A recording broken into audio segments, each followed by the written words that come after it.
Bom, quem sabe o que são caminhos de ferro?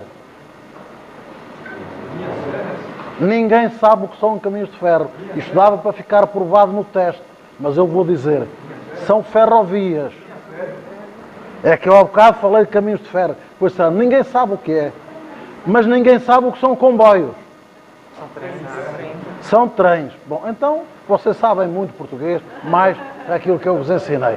É que realmente, eu já tirei daqui todas as palavras aforro e pus poupança, porque muitas vezes vocês não sabem o que é o aforro.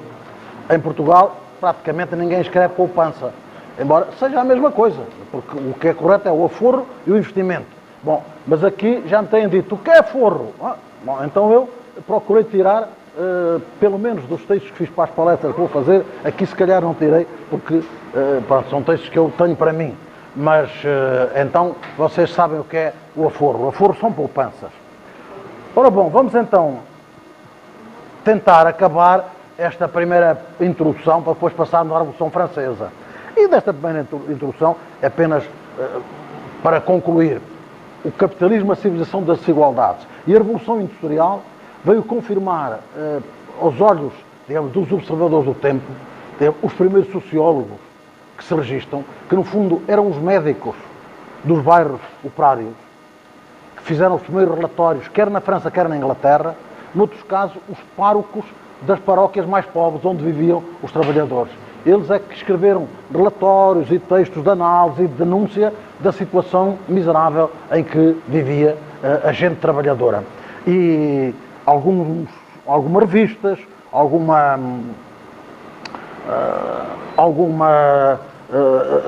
alguns opúsculos da época referem também, ajudam-nos a perceber essa mesma situação.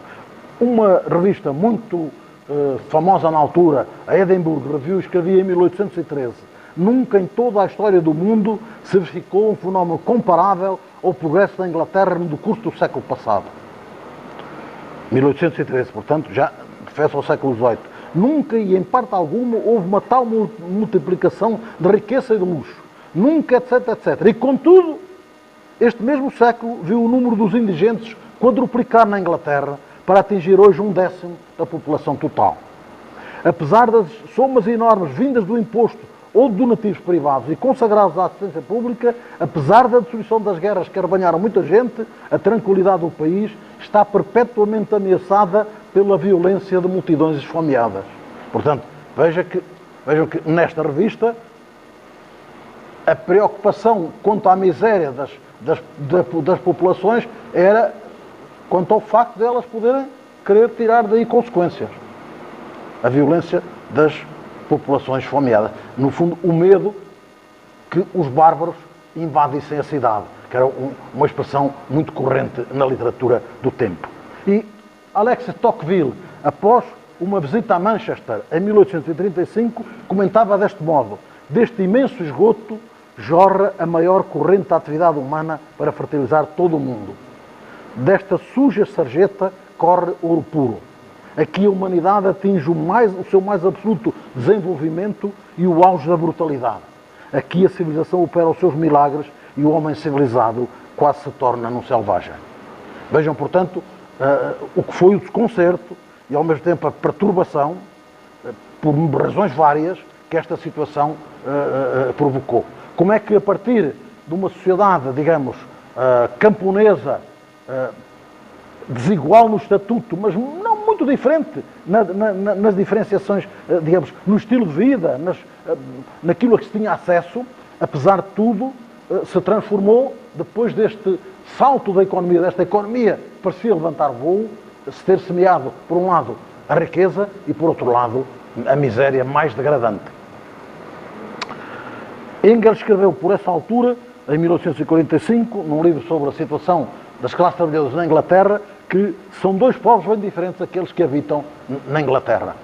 E a verdade é que um primeiro-ministro inglês, Benjamin Disraeli, publicou, neste mesmo ano, um ensaio a que chamou Civil or the Two Nations, em que ele escreve: o primeiro-ministro inglês, não era o Engels, numa posição de crítica, era o primeiro-ministro inglês: a nossa rainha reina sobre duas nações, os ricos e os pobres. Duas nações entre as quais não há relação nem simpatia, que são tão ignorantes dos costumes, dos pensamentos e dos sentimentos uma da outra, como se morassem em zonas diferentes ou fossem habitantes de planetas diferentes. Que são formadas por educação diferente, que se alimentam de alimentos diferentes, que se regem por costumes diferentes, que não são governadas pelas mesmas leis. Tal a diferenciação social que se cavou, e é claro que depois disto vêm todos os males da prostituição, da degradação humana, dos livros do Charles Dickens ou do Émile Zola na França, enfim, que a situação não foi diferente. E os relatórios, digamos, sobretudo de um médico na França, o Dr. Villermé, dão-nos exatamente a mesma imagem da situação que se vivia. Um dos socialistas utópicos franceses, Fourier, escreveu esta síntese, muitas vezes citada. En civilisation, la pauvreté naît de l'abondance même. Na civilização, neste mundo da abundância em que nós vivemos, a pobreza nasce da própria abundância. A pobreza é outra face da abundância. Um futuro líder do Partido Trabalhista, já no século XX, britânico, escreveu: os capitais acumulados de hoje são os salários que os nossos avós não receberam. Porque, naturalmente, os salários eram salários que a teoria económica, devemos falar disso depois, explicava como tendiam a corresponder a um mínimo de subsistência. Eram salários de subsistência, embora, já o disse há pouco, a subsistência não era meramente fisiológica, era um conceito histórico, mas correspondia ao mínimo de subsistência. Isto, apesar de as pessoas trabalharem 16 e 18 horas por dia, mesmo crianças a partir dos 10 anos. 16 a 18 horas por dia.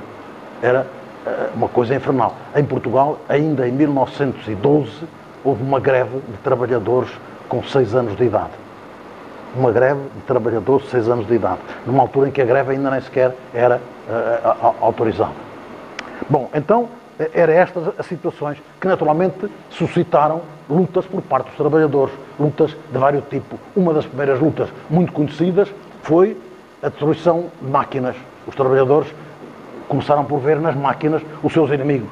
As máquinas que tiravam empregos, a máquina que, portanto, dispensavam muita mão de obra, porque elas faziam o trabalho de muitos operários e por isso provocavam a baixa dos salários, além do desemprego. E os trabalhadores começaram por destruir as máquinas, sabotando-as, quer dizer, metendo areia, sabot, em francês, nas engrenagens. Até que a certa altura perceberam que as máquinas não eram afinal o seu inimigo, que o seu inimigo eram pessoas, era outra classe, quando eles próprios começaram a ganhar a consciência de que partilhavam do mesmo mundo, que viviam a mesma miséria, que tinham os mesmos problemas e que talvez pudessem organizar-se para, em conjunto, tratar dos seus próprios interesses. Então, nessa altura, eles perceberam que as máquinas não eram o inimigo deles. O inimigo deles era a classe dos proprietários das máquinas, a classe dos empregadores, aqueles que lhes davam, afinal, trabalho. E é claro que as formas de organização dos trabalhadores começaram desde muito cedo e sob várias formas. Na Inglaterra, e disso ainda estamos a tratar, digamos, um dos primeiros a fazer algumas propostas foi Thomas Paine, num texto de reação a uma crítica à Revolução Francesa que o Edmund Burke publicou em 1790. E o Thomas Paine veio adiantar, digamos, algumas ideias, por isso o seu livro foi imediatamente proibido, de apoio à Revolução Francesa e em defesa do direito à Revolução, no quadro da Inglaterra, e propondo um imposto sobre o rendimento que teria efeitos redistributivos em favor dos mais pobres, antecipando de alguma forma o welfare state. Portanto, foi um visionário que teve esta percepção. E este imposto seria de taxa progressiva. Perante a proibição do próprio livro, como se fosse um ato de violência, muitos dos intelectuais e dos trabalhadores que partilhavam estas ideias começaram a organizar-se em associações secretas, tipo da maçonaria, que teve então um grande incremento, e assim como a Carbonária, uma associação, digamos, mais ou menos de luta armada, associada à maçonaria, mas ligada também a correntes de anarquismo que começou a surgir, ainda não o anarquismo teorizado, como depois viria a acontecer, mas correntes anárquicas, de gente que entendia que o caminho podia ser, digamos, o da violência esporádica, aqui ou ali, para meter medo.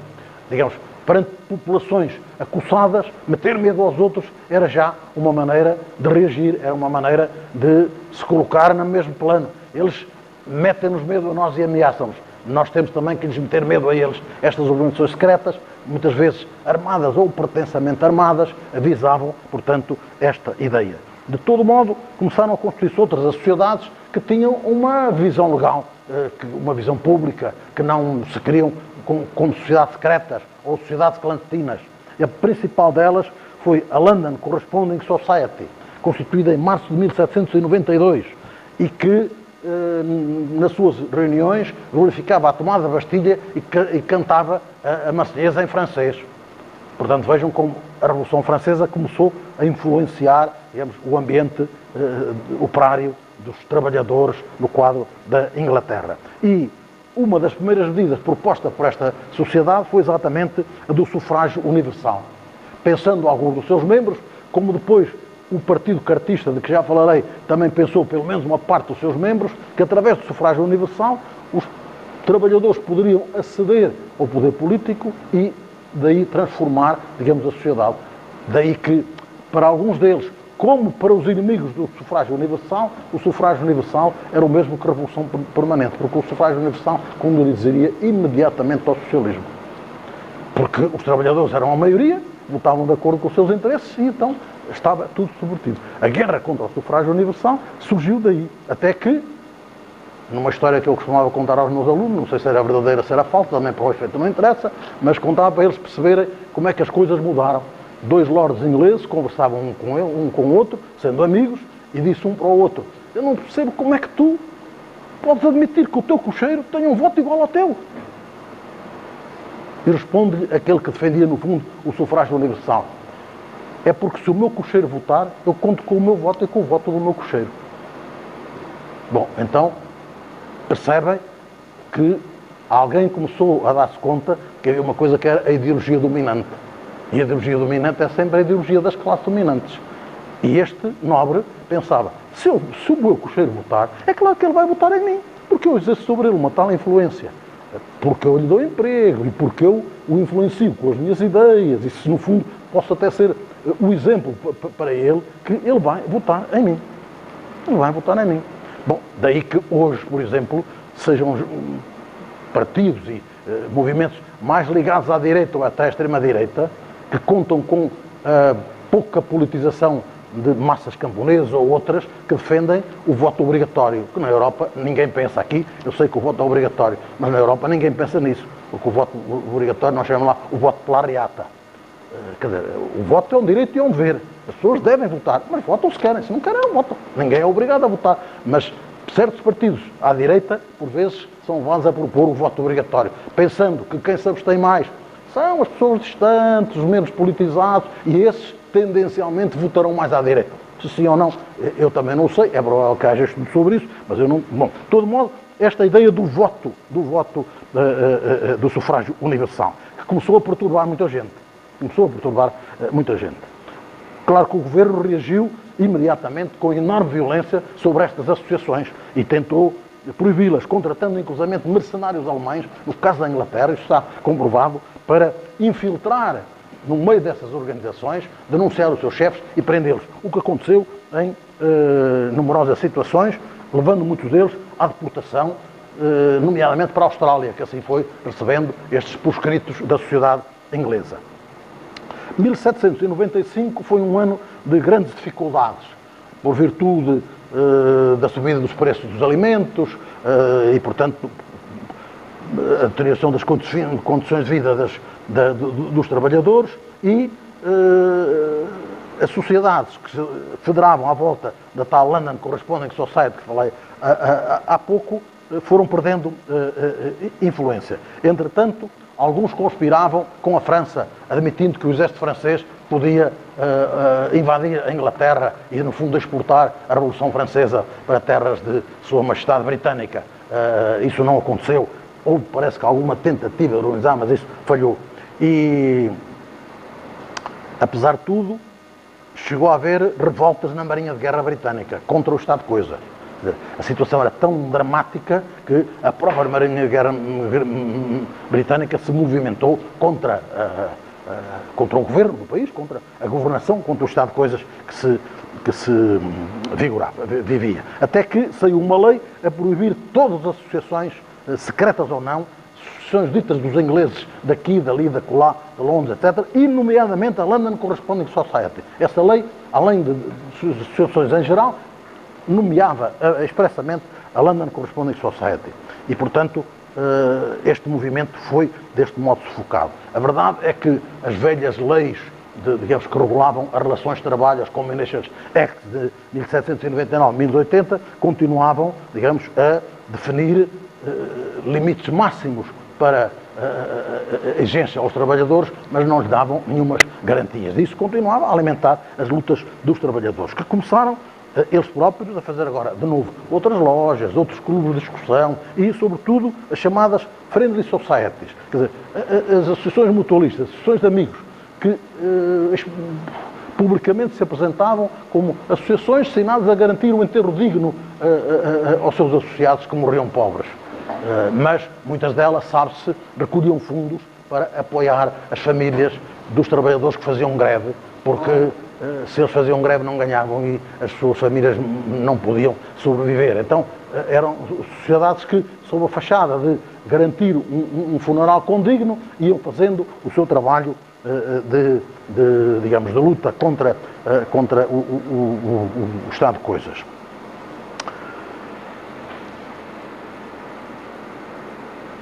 Estas associações, estes movimentos, lutavam, no fundo, formalmente por melhores salários, diminuição da jornada de trabalho e melhores condições de trabalho. No fundo, são ainda hoje os grandes temas que estão nas lutas sindicais por parte dos trabalhadores. Melhores salários e a questão da jornada de trabalho, que era, neste tempo, uma questão importante.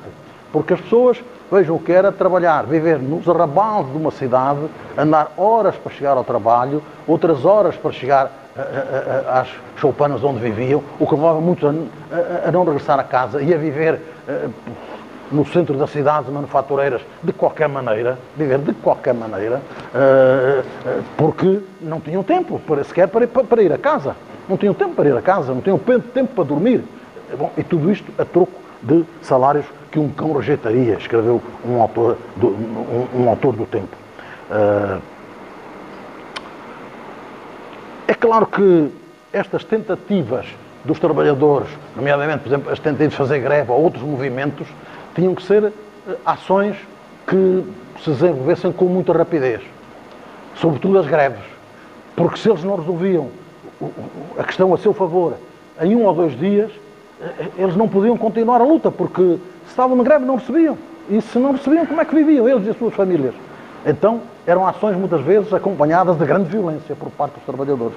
O Adam Smith explica isso muito bem e compreende assim, como é que podia não ser assim? Porque se eles não usassem de violência para, pelo medo, conseguir uma resposta mais ou menos positiva àquilo que queriam, bom, não conseguiam nada, porque se passava 3, 4 dias, uma semana, eles estavam derrotados.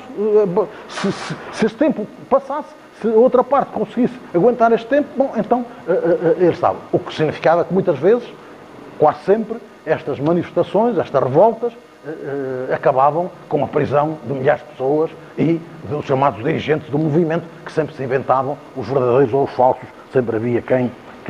Entre estes movimentos emergiu o chamado movimento dos luditas, que tira o nome do seu principal dirigente, que ficou conhecido por o general Ludd, um homem que se chamou Ned Ludd, que por visto era um organizador com grande capacidade de mobilização e que mobilizou os trabalhadores para ações de muito impacto. E foi com eles que se desencadeou o último movimento dos trabalhadores ingleses, que visou a destruição das máquinas.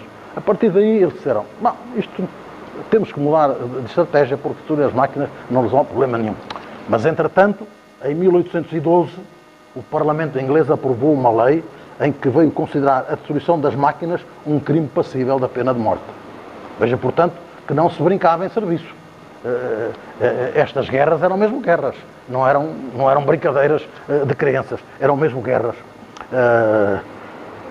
E a aprovação em 1815 das leis dos cereais, num tempo em que se diria os terratenentes já estavam um pouco a ver reduzir, ou um pouco ou muito a ver reduzir o seu poder, ainda tiveram, apesar de tudo, força para impor a aprovação no Parlamento das leis dos cereais, cujo objetivo já de manhã lhes referi. A última marcha deste tipo, que ficou conhecida como Movimentação dos Trabalhadores, foi uma marcha dos tecelões de Manchester, os famosos Blanketias, porque manifestaram-se com um cobertor, dos cobertores de lã que eles produziam sobre os seus ombros para se proteger naturalmente do frio. Foi uma marcha que foi atacada com particular violência e que, digamos, acabou este tipo de movimentos antes da aprovação das leis de 1824 e 1825, que vieram reconhecer, digamos, a liberdade, ainda que relativa, da organização sindical e o direito à greve. Surgiu pouco depois disto, o primeiro jornal operário, o Trades Newspaper. E, passado algum tempo, surgiu uma nova associação sindical, à escala nacional, a National Association for the Protection of Labour, que chegou a afirmar, segundo eles próprios proclamavam, chegou a ter 100 mil associados. E publicou um outro semanário, The Voice of People, que tinha larga divulgação entre os meios operários. Foi por esta altura que se começou a falar de classe trabalhadora. E, porventura, também em 1820, começou a falar-se de socialismo. Portanto, novas expressões para traduzir novas realidades e novas aspirações. E no quadro da Inglaterra começou-se a falar da necessidade de constituir sindicatos gerais, sindicatos à escala nacional, que abrangessem todos os trabalhadores de um determinado setor. Embora a aceitação de trabalhadores nos sindicatos fosse por vezes questionável, porque eram os membros das velhas profissões que condicionavam a entrada. E, portanto, às vezes os trabalhadores das novas indústrias tinham alguma dificuldade a entrar nos sindicatos porque eles eram dominados pelos trabalhadores das velhas profissões, muitas vezes mais radicais do que os novos trabalhadores assalariados. Porque, como há pouco dizia, eles tinham a consciência de que estavam a perder muito. A sua proletarização era a sua degradação. Enquanto que os outros vinham da situação de camponeses, do estatuto de servos, depois por um período de vagabundagem e de miséria enorme e, digamos, o estatuto de trabalhador assalariado não alterou grandemente. Os outros não, tinham uma desgraduação visível e lutavam, portanto, com muita violência contra isso.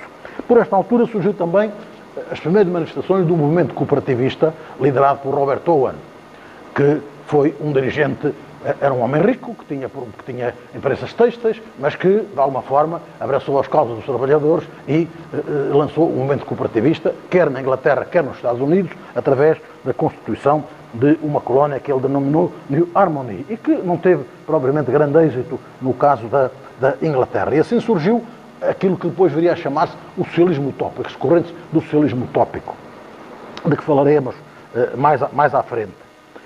Em 1832 verificou-se uma nova reforma política neste processo, digamos, de revolução política que não aconteceu quase de um dia para o outro como na Revolução Francesa, mas que na Inglaterra foi acontecendo em sucessivos passos. Então, em 1832 foi aprovado o Reform Bill. Muitos trabalhadores esperavam ser contemplados, digamos, na concessão de direitos nesta reforma, digamos, constitucional. A verdade é que não obtiveram direitos nenhuns. O monopólio político da aristocracia e da burguesia financeira, da oligarquia financeira, foi quebrado com a assunção, digamos, de uma parceria por parte da nova burguesia industrial. Não propriamente dos pequenos industriais, mas já de uma elite, digamos, de dirigentes industriais. A pequena burguesia das cidades e os trabalhadores continuavam completamente à margem de qualquer tipo de participação no poder político, o que suscitou reações particularmente violentas logo no ano a seguir, em 1833. E começou-se a radicalizar também o discurso. Muitos dirigentes e muitas associações, muitos clubes começaram a defender que aos trabalhadores devia caber o domínio completo do fruto do seu trabalho.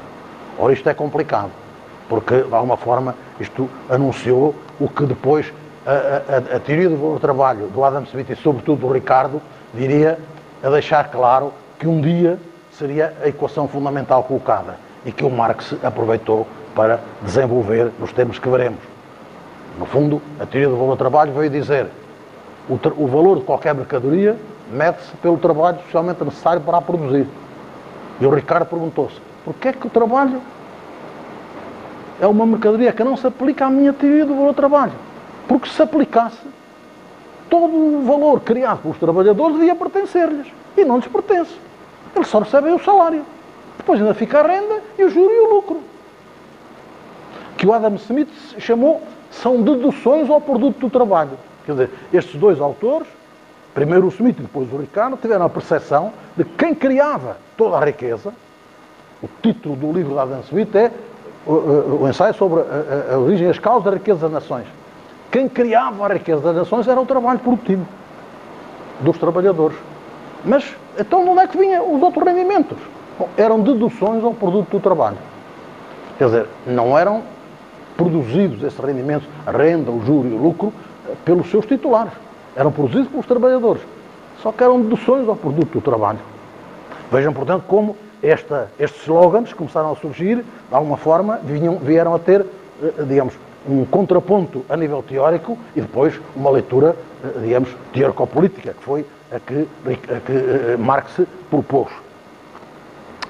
Neste ano de 1933, criou-se uma nova sociedade, uma nova organização sindical de tipo nacional, Grand National Consolidated Trades Unions, que anunciou ter 500 mil filiados. E a verdade é que esta organização desenvolveu movimentos grevistas muito fortes, com grande violência, mobilizando, portanto, muitos trabalhadores, sem nenhum êxito propriamente. Porque uns trabalhadores que tentaram organizar um sindicato agrícola, vejam, um sindicato numa zona que os dominantes entendiam que estaria fora destas perturbações, o Estado não esteve com meias medidas. Os 6 indicados como cabecilhas do movimento foram condenados à deportação para a Austrália. Houve manifestações com muita gente a protestar contra este degredo, mas a verdade é que eles foram mesmo degradados.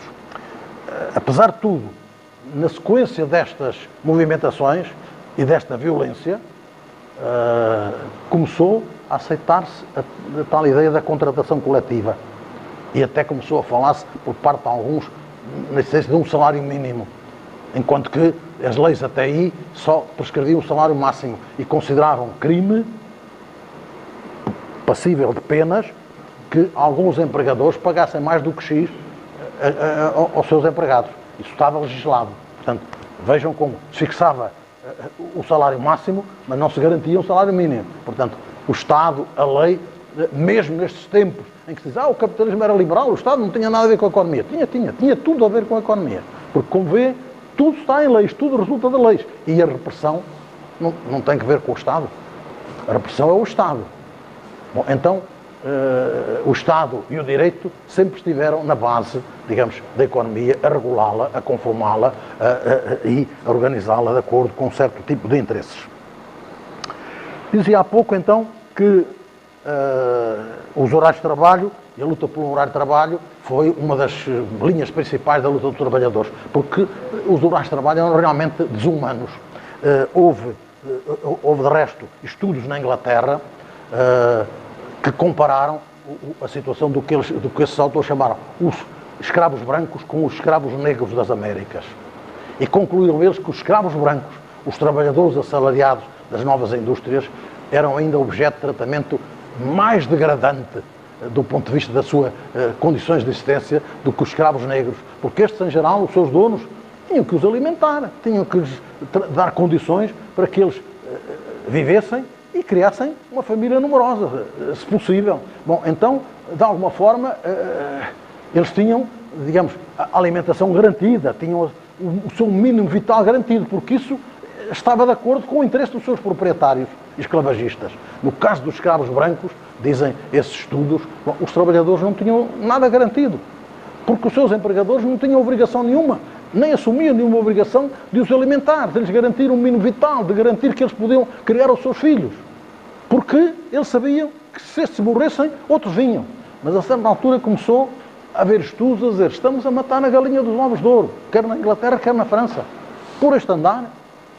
Porque, relativamente aos tais escravos brancos, diziam, eles estão a morrer por overwork, eles estão a morrer por excesso de trabalho.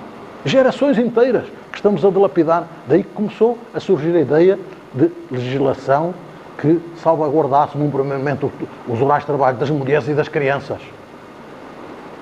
Isto aconteceu na França, na Inglaterra, por volta de 1830 e tal. Esta lei não foi avante, porque violava os princípios do liberalismo. Tudo deve ser regulado através de contratos entre os empregadores e os empregados, e se os pais querem que o seu filho comece a trabalhar aos 6 anos de idade, o que é que tem o Estado a ver com isso? Nada. E se os pais aceitam que o filho trabalhe 12 ou 14 horas por dia, o que é que tem o Estado a ver com isso? Nada. Bom, então esta lei foi aplicada, mas nunca foi aprovada. Uma lei francesa de 1841 teve exatamente a mesma sorte.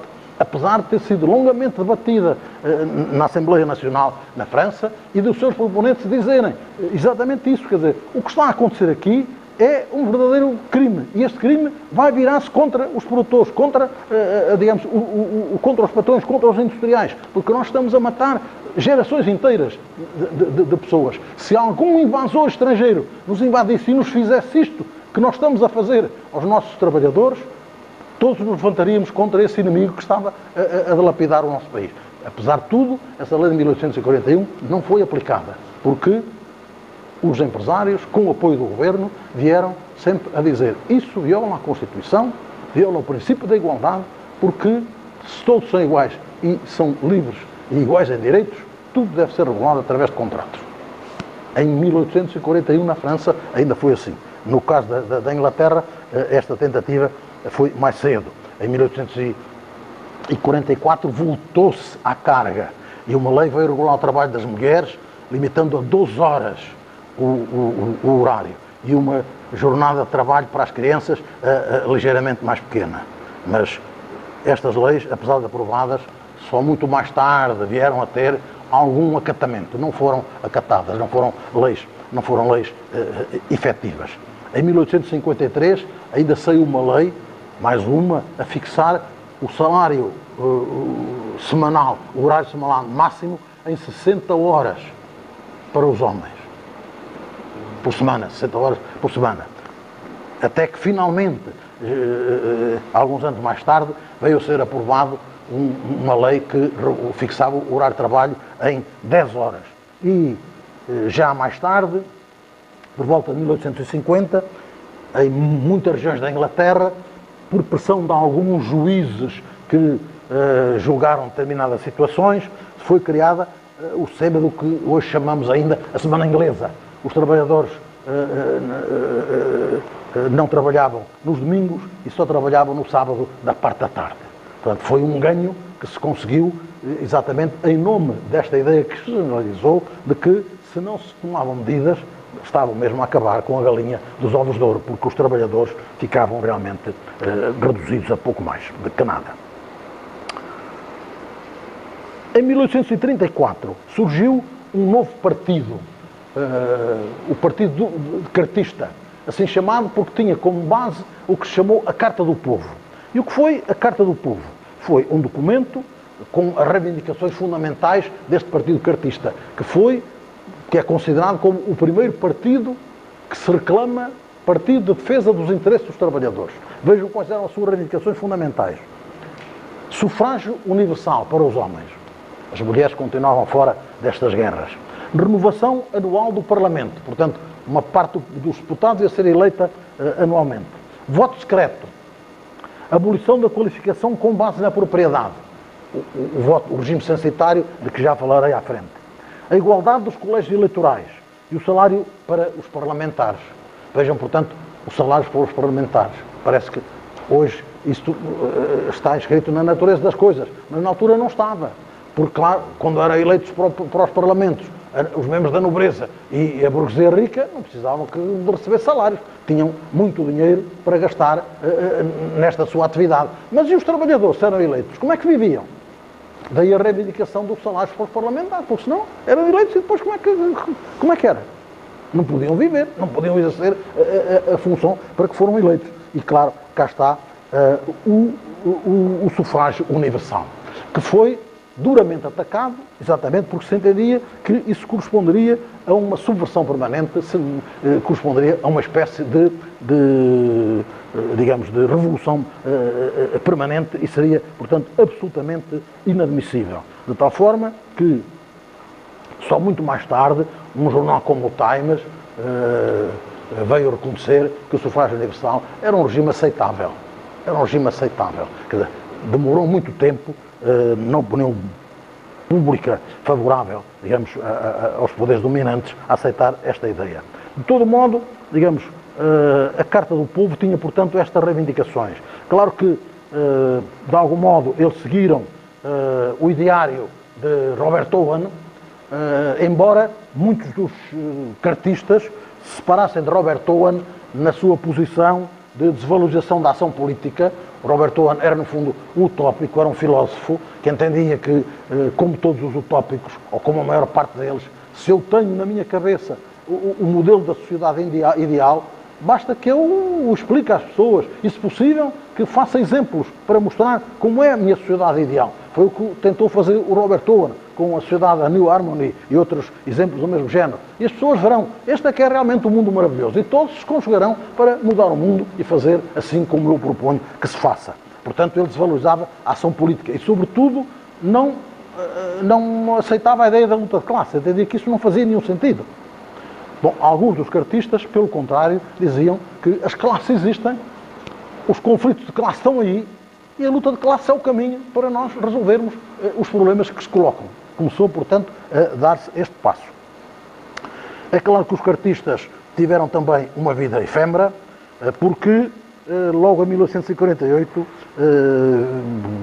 praticamente ficaram sem atividade, fruto da repressão de que foram alvo, e nem sequer o sufrágio universal conseguiram. Portanto, as reivindicações dos cartistas ficaram sem nenhum efeito, mas a verdade é que eles mudaram muita coisa e, sobretudo, assumiram-se como um partido político fora da luta sindical, como partido político, o primeiro partido que se reclamou defesa dos interesses específicos dos trabalhadores como classe social. É claro que, por alguma razão, por esta altura, em 1834, foi criada a Polícia de Londres. E, mais ou menos, por esta altura, um pouco depois, a Polícia de Paris. Porquê? Porque nas lutas de rua, nas ruas estreitinhas e cheias de vielas e de cantos e recantos, os movimentos operários ganhavam, digamos, nas movimentações às Forças Armadas. E então, o caso mais célebre foi o de Paris, em que o arquiteto Mansart foi encarregado de mandar destruir uma série de ruas no centro de Paris e substituir pelas avenidas do Quartier Latin, que são avenidas largas e em retângulo, onde, digamos, as forças da repressão se moviam mais facilmente e, portanto, ganham vantagem aos trabalhadores.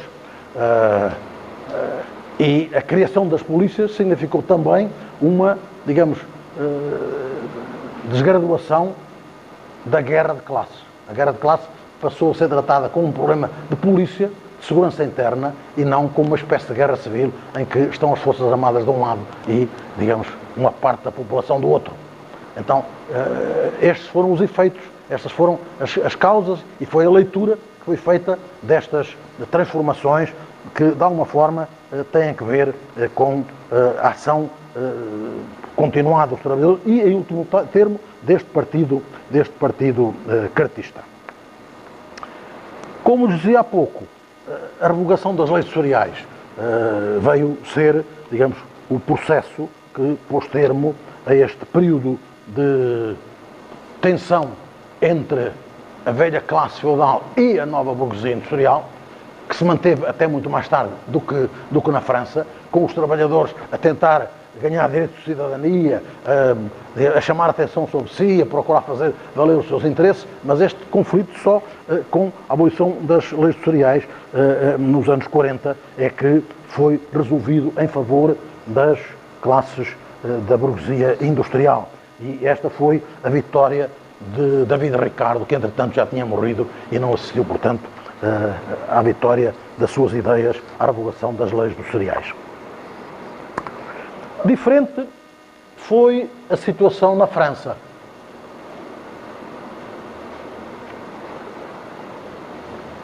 E se o processo, digamos, da Revolução Inglesa, como normalmente os autores chamam este longo processo de transformação, que foi uma revolução dos ingleses, sem nenhuma universalidade, foi esta coisa complicada que, muito esqueleticamente, eu aqui deixei, a Revolução Francesa foi uma revolução a sério, travada no terreno da luta, do confronto aberto entre duas classes, a burguesia, que, digamos, liderava um movimento popular, numa França em que 85% da população eram camponeses maltratados, com um regime de servidão brutalmente violento e explorador, com fome de terra secular, que se juntou à fome de poder por parte da burguesia, que entendia que tinha todas as condições, que tinha mais dinheiro, mais riqueza, que era mais culta e que tinha, portanto, todas as condições para assumir o governo do país.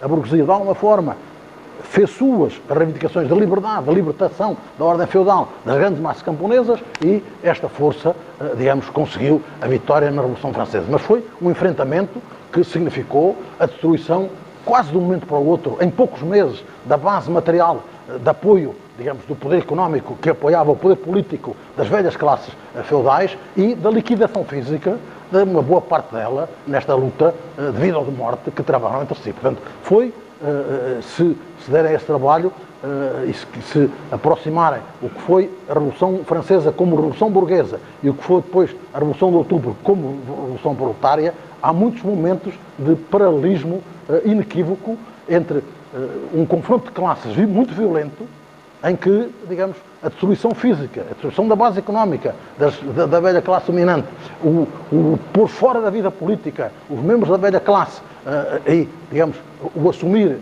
das rédeas do governo por parte da nova classe que aspirava a dominar a situação, incluindo através, digamos, da violência do Estado abertamente assumida, da violência revolucionária, como ditadura da burguesia, no caso da Revolução Francesa, e depois como ditadura do proletariado, no caso da Revolução Russa, digamos, há momentos muito paralelos. Até quando mudou a situação na União Soviética, muita gente na Europa, pelo menos, veio até lamentar, coitados, até mataram a família real, o próprio o czar Nicolau II e a czarina, coitados, foram mortos. Bom, esqueceram-se que o Luís XVI e a Maria Antonieta também foram mortos no quadro da Revolução Francesa. Até este momento simbólico, digamos assim, tem paralelismo nos dois movimentos. Então, a Revolução Francesa foi uma revolução burguesa exemplar, exatamente por isso, porque foi uma revolução que se fez sem compromissos entre as duas classes, enquanto que o processo, digamos, de transformação na Inglaterra foi um processo de associação, de compromisso, de alianças de vária natureza entre a nova burguesia que emergia, comercial e depois industrial, e as velhas classes, digamos, da nobreza, sobretudo depois de ter desaparecido a grande nobreza senhorial com a Guerra das Duas Rosas e se ter, digamos, levantado uma nova nobreza com a dinastia dos Tudor. Alguns autores, entre os quais me permito sacar um professor francês da Universidade de Toulouse, Jacques Godechaux, chamam a atenção para uma questão que me parece muito interessante. É que, verdadeiramente, o contexto da Europa e até do mundo, nestes anos, à volta de 1789, foi um contexto de revolução.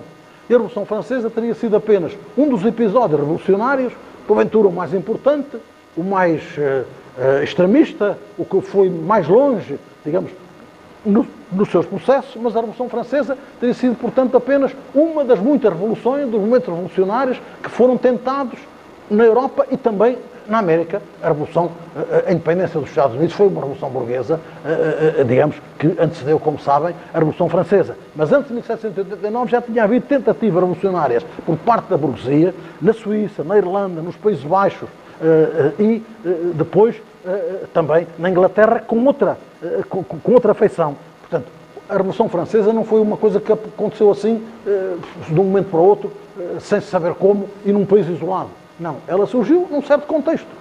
Agora, surgiu também num contexto específico da França, muito diferente do contexto da Inglaterra, que já referi. De todo modo, a Declaração da Independência dos Estados Unidos é o primeiro texto constitucional em que se declara que todos os homens nascem iguais.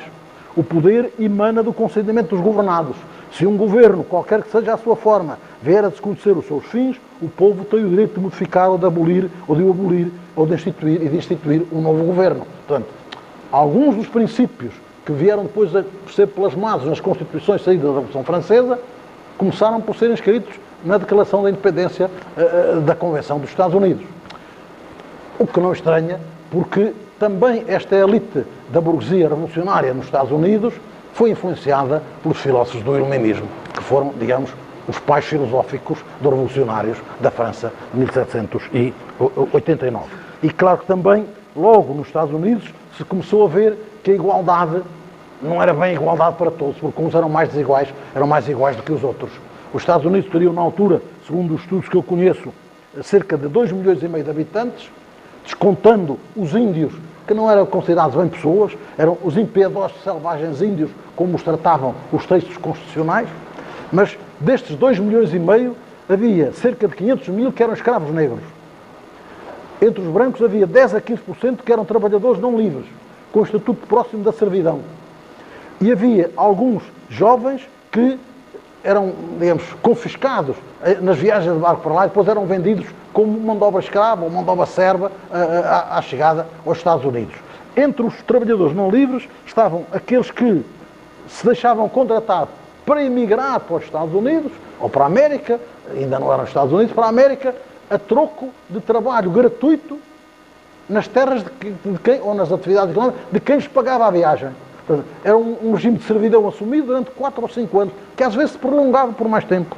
Outras vezes eram condenados nas metrópoles, sobretudo por dívidas, que em vez de irem para a prisão, preferiam um regime de 7 a 8 anos de servidão cumpridos na colónia americana. E, portanto, estes, apesar de brancos, não eram iguais, porque não foram abrangidos pela Declaração de Independência. Estes continuaram a ser escravos e continuaram a ser, digamos, portadores deste estatuto de servidão.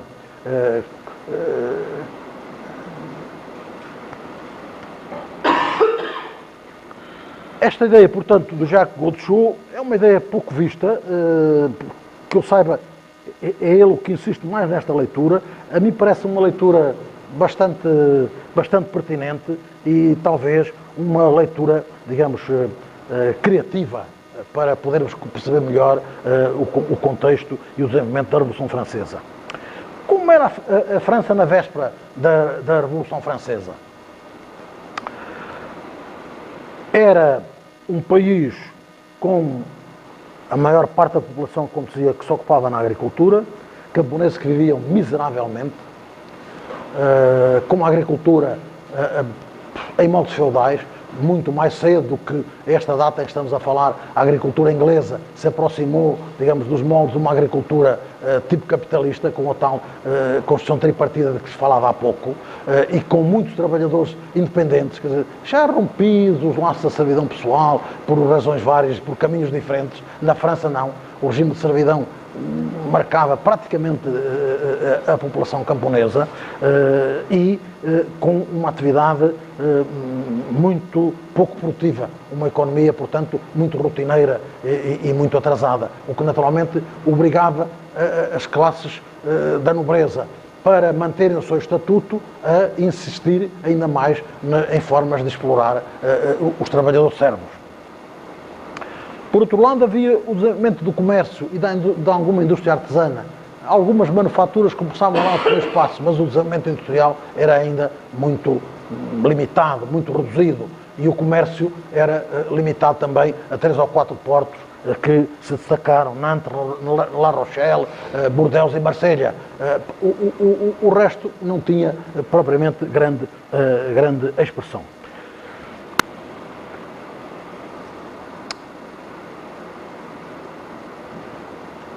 Como já há pouco referi, digamos, a Igreja Católica aparecia também, como no caso da Inglaterra, como a maior proprietária de terras. E, digamos, o clero e a nobreza dispunha de uns 70% das terras e das melhores terras da França. O restante ficava para os 85% das pessoas que viviam da agricultura.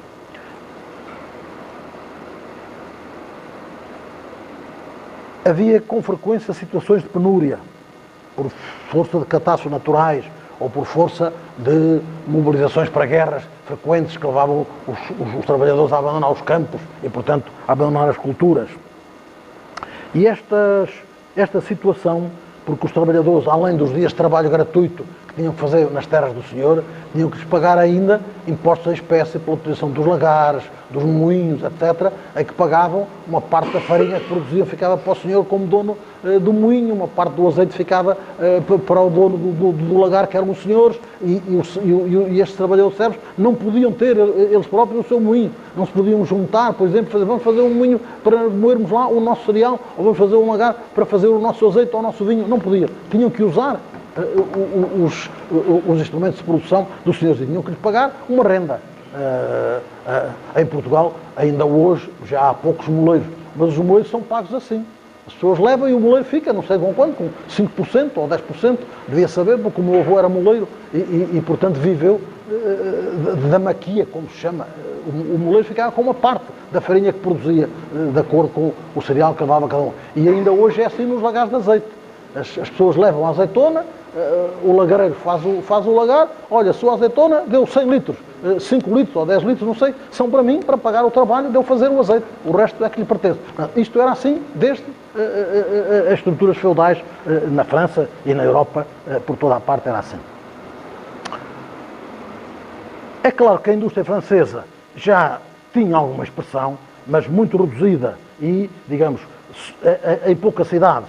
Paris era, por essa altura, a segunda cidade maior da Europa, a seguir a Londres, teria à volta de 650 mil habitantes e já havia uma percentagem que se calcula de 20% que eram trabalhadores assalariados. Mas era praticamente um caso único. Depois havia algo que se podia aproximar, ainda que de longe, em Lyon, numa ou noutra cidade, mas muito poucas estas situações. Só em algumas indústrias, como por exemplo o vidro, existia uma empresa, a Saint-Gobain, que era a maior empresa francesa e que aplicava tecnologias relativamente avançadas para o tempo e que ocupava muitos trabalhadores. A Saint-Gobain, que ainda hoje existe. E havia uma outra empresa ligada às minas de carvão, a Companhia d'Anzin, que ocupava 4 mil trabalhadores. Eram as maiores empresas, digamos, da França industrial. O resto eram pequenas oficinas, pequenas empresas, e as manufaturas começavam a dar os primeiros passos. E as corporações medievais mantinham ainda todo o seu poder nas cidades corporativas de tipo medieval. Por outro lado, o que distinguia a situação relativamente à Inglaterra é o que os autores da época referenciam, nomeadamente Guizot, que chamou a atenção para este facto, a rivalidade cega das classes altas. E diz ele, em vez de se unirem, quer para se defenderem do despotismo, quer para praticarem a liberdade, a nobreza e a burguesia, mantiveram separadas, ardentes na exclusão mútua, não querendo uma delas aceitar qualquer igualdade e a outra qualquer superioridade. Não souberam agir concertadamente para serem livres e poderosas juntas. Entregaram-se e entregaram a França às revoluções. Portanto, vejam como um historiador do tempo, pelos vistos simpatizante com a solução inglesa, se as duas grandes classes, a classe rica nova da burguesia, a velha classe da nobreza, se tivessem entendido, tínhamos evitado a revolução. Assim, não havia outro caminho. E este caminho foi realmente o que a burguesia percebeu que era o único, o inevitável. O Abate Sieyès, um dos deputados da primeira Assembleia depois da Revolução, que escreveu em 1788, finais de 88, o famoso opúsculo O que é o Terceiro Estado, dizia exatamente, fazia exatamente o diagnóstico, podemos dizer, era o diagnóstico feito pela burguesia culta francesa. A usurpação é completa, dizia ele. Eles, os nobres, reinam verdadeiramente, apesar de o Terceiro Estado conter em si tudo o que é preciso para formar a nação completa. O que é preciso, portanto, fazer, dizia ele, abolir o privilégio, destruir a ordem privilegiada. aqui estava, digamos, a motivação da burguesia, que compreendeu que não podia meter-se numa guerra contra a Igreja e contra a nobreza se não tivesse o apoio das camadas populares, que nunca tinham entrado no Parlamento, nunca conseguiram entrar no Parlamento. Haveria deputados eleitos pelo chamado Terceiro Estado, que iam estar mais ou menos próximos, mais ou menos, digamos, compreensivos relativamente aos seus anseios da libertação, mas, digamos, esta gente não tinha acesso lá. Quais foram os fundamentos filosóficos da Revolução Francesa? E aqui a distinção fundamental neste plano com a chamada Revolução Inglesa. É que aqui esta Revolução tinha uma teoria, tal como a Revolução de Outubro depois tinha uma teoria revolucionária. Também aqui na Revolução Francesa havia uma teoria revolucionária. Essa teoria era a filosofia do enciclopedismo e que se traduziu sobretudo na França na obra dos enciclopedistas. Uma grande enciclopédia, como sabem, que foi produzida ao longo de vários anos, acessível apenas, para além de que era preciso saber ler, para ler, e não muitos sabiam ler, mas era muito cara, só acessível à elite da burguesia culta e rica, mas que exerceu uma enorme influência na França, através de nomes como Diderot, d'Alembert, d'Holbach, Rousseau, Voltaire, etc. E os fisiocratas, de que depois havemos de falar. Agora o meu parafuso de nome, François Quesnay e os seus discípulos, que colaboraram também na enciclopédia. E que a enciclopédia foi o repositório do ideário filosófico da Revolução de Outubro. Algumas frases apenas. D'Holbach: só o proprietário é um verdadeiro cidadão. Diderot: é a propriedade que faz o cidadão. Rousseau: o direito de propriedade é o mais sagrado de todos os direitos dos cidadãos. A própria propriedade é apenas um meio para a aquisição sem entraves e posse segura. E Voltaire escreveu esta descrição. A sociedade tem de estar necessariamente dividida em duas classes. Uma dos ricos que mandam, a outra dos pobres que servem, escreveu ele. Porque o género humano, tal como é, só pode subsistir se existir uma infinidade de homens úteis que não possuam absolutamente nada. Já que, com toda a certeza, um homem que não tenha dificuldades não deixará a sua terra para vir trabalhar na vossa. E se tiveres necessidade de um par de sapatos, não será um mestre de cerimónias que vos fará. Então vejam como está aqui claramente desenhada o que é o modelo da sociedade que vai sair da Revolução Francesa. A sociedade burguesa. Uma sociedade em que o proprietário, e só o proprietário, é o cidadão. Em que a sociedade tem que ser constituída por duas classes. Uma dos ricos que mandam, outra dos pobres que servem. Quem são os ricos? É a burguesia rica. Quem são os pobres? Os trabalhadores que servem. E esta sociedade pressupõe que haja uma... Como é que é? Uma infinidade de homens úteis que não possuam absolutamente nada. Portanto, a percepção, digamos, da estrutura de classe desta nova sociedade está aqui perfeitamente definida. Quer dizer, a propriedade com propriedade perfeita, absoluta e excludente, e depois os não proprietários. Os estão separados dos meios de produção. Porque, se não for assim, esta sociedade não funciona, diz Voltaire. Bom, então, aqui está como os enciclopedistas, os representantes franceses do iluminismo, acabam por definir o quadro dentro do qual a Revolução Francesa se viria a desenrolar. Portanto, a Revolução que tinha uma filosofia com sua universalidade, desenvolvida em nome da razão, uma razão universal, e não, digamos, uma razão histórica, uma justificação histórica, como aconteceu no caso dos ingleses.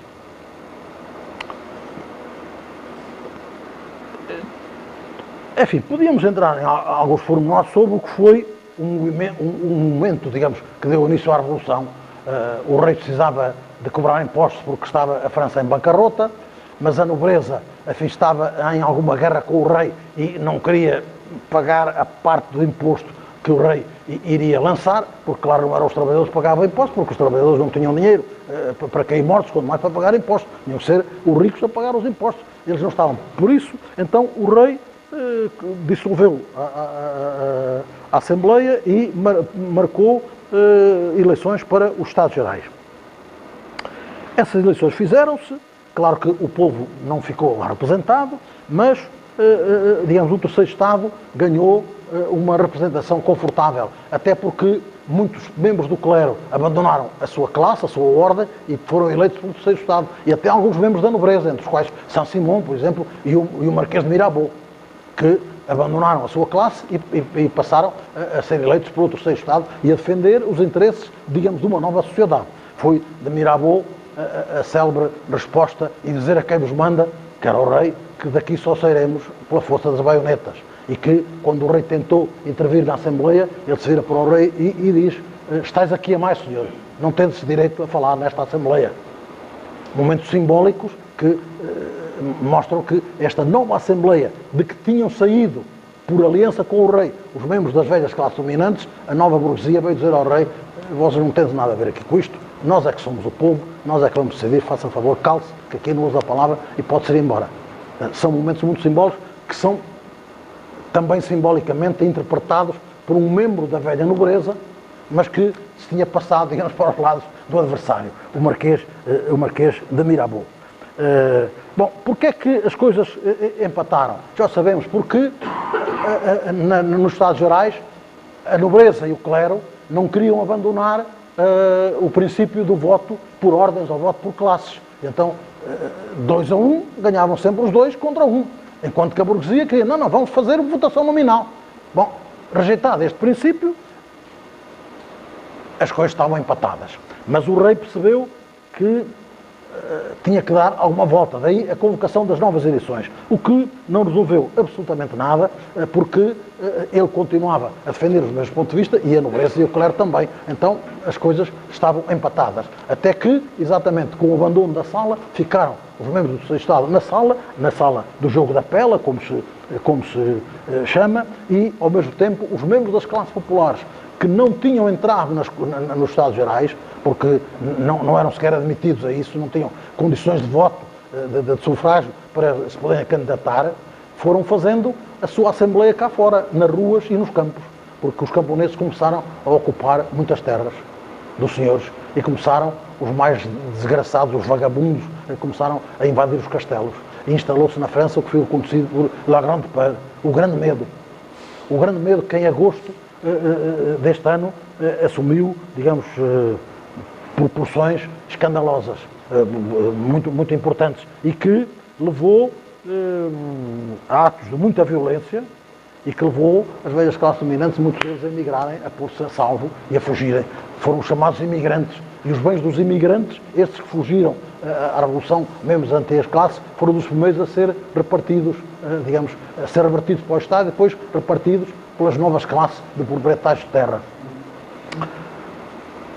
Finalmente, dizem muitos autores, pressionado por este grande medo que as massas na rua começavam a infundir, a burguesia, percebendo que a revolução estava na rua e que sem aquela revolução na rua eles não faziam a sua,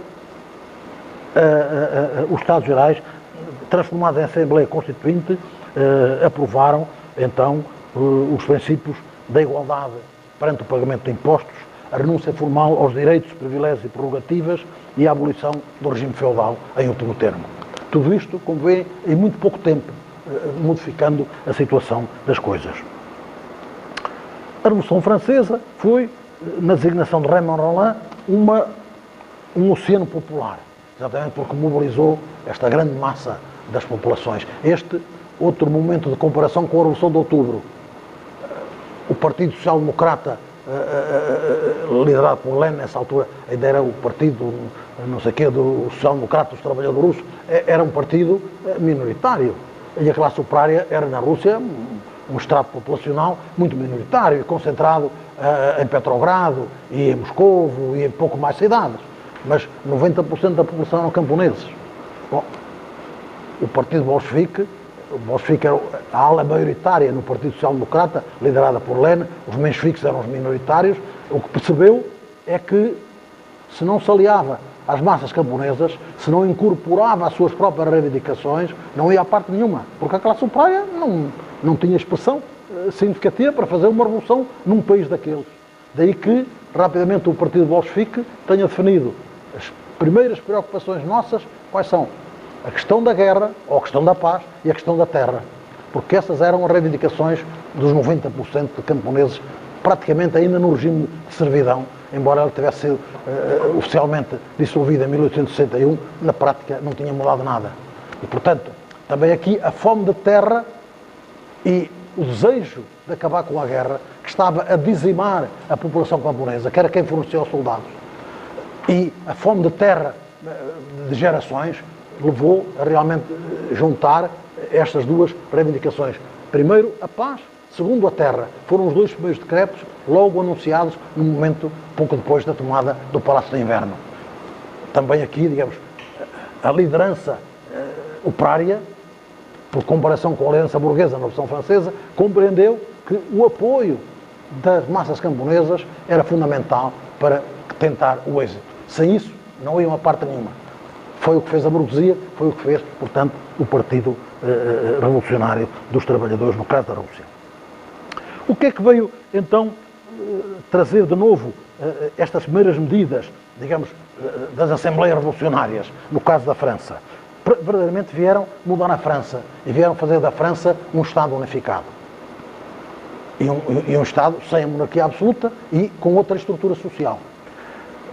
O poder revolucionário veio proclamar que todos os cidadãos nascem livres e iguais em direitos, destruiu a propriedade feudal sobre a terra e libertou os camponeses de todas as sujeições, aboliu as corporações e os monopólios corporativos, substituiu as centenas de unidades de pesos e medidas que cada senhor feudal, digamos, na sua terra definia e uniformizou o sistema de pesos e medidas através da homologação do sistema decimal e do sistema métrico, com uma equipe de sábios que se encarregou disto, entre os quais Lavoisier, Lagrange, Condorcet.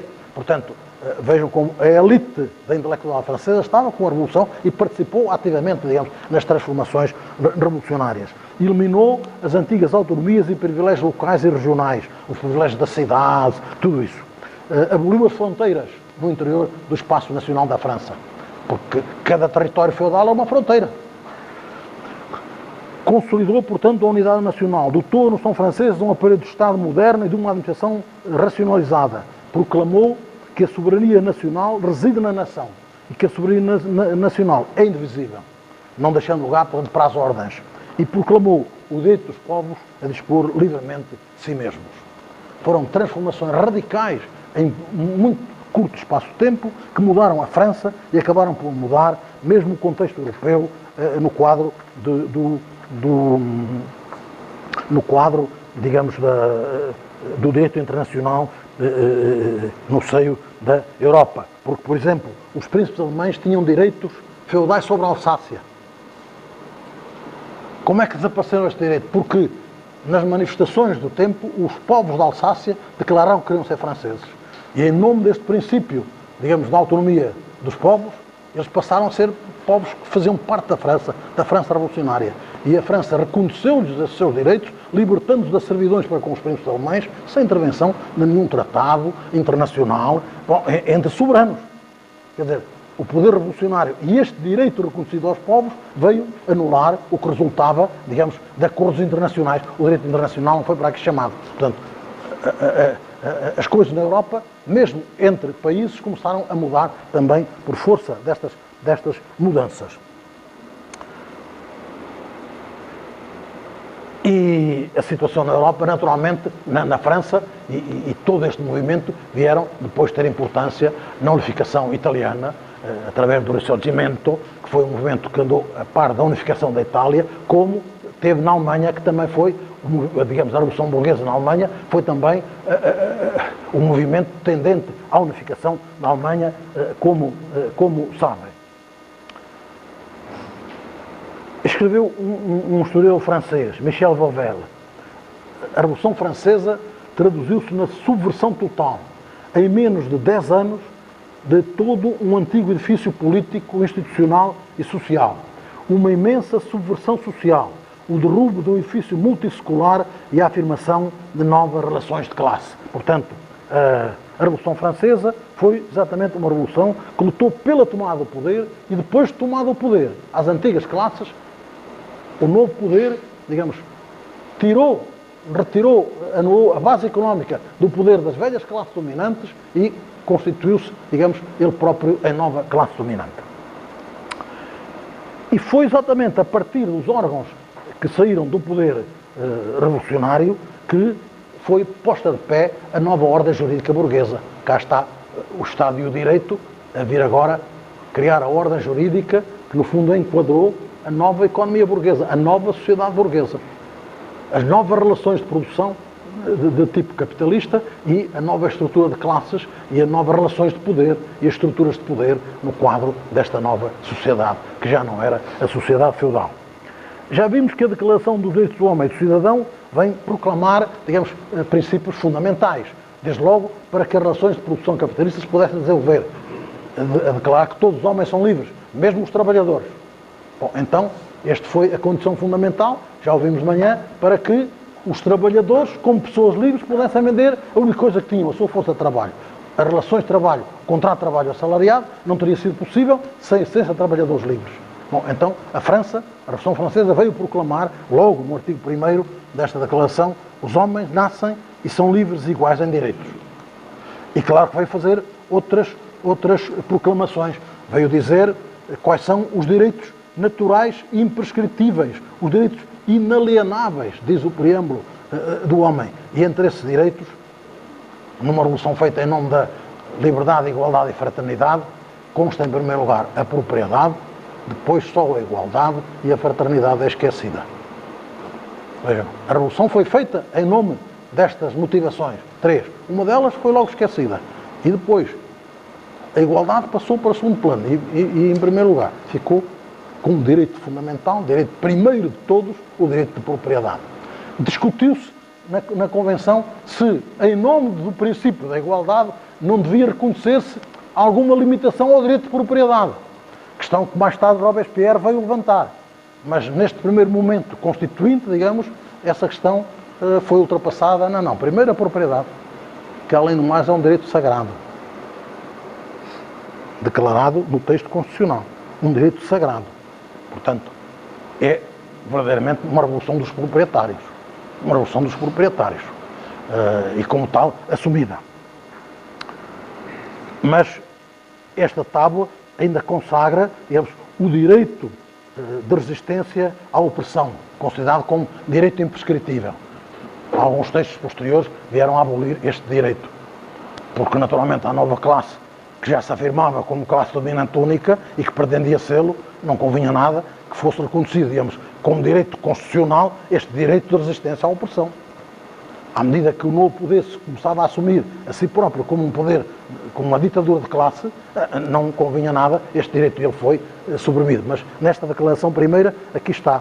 E então o artigo 2º vem dizer, são os direitos naturais imprescritíveis do homem são a liberdade, a propriedade, a segurança e a resistência à opressão. A segurança da propriedade, entenda-se.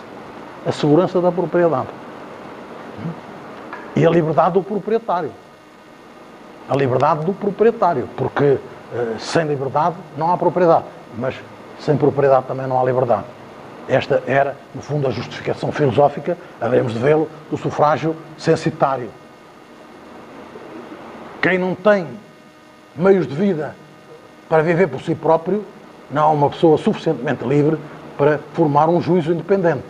Portanto, não deve ter direito de voto, porque não está em condições de participar no governo da coisa pública. Porque depende de outrem. E dependendo de outrem não é livre.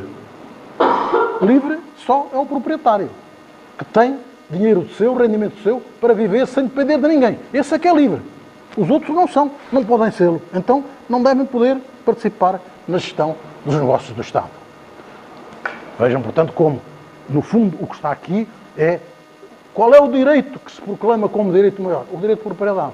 Porque é o direito de propriedade, a liberdade do proprietário, a segurança da propriedade e ainda a resistência à opressão, que depois veio a desaparecer mais tarde.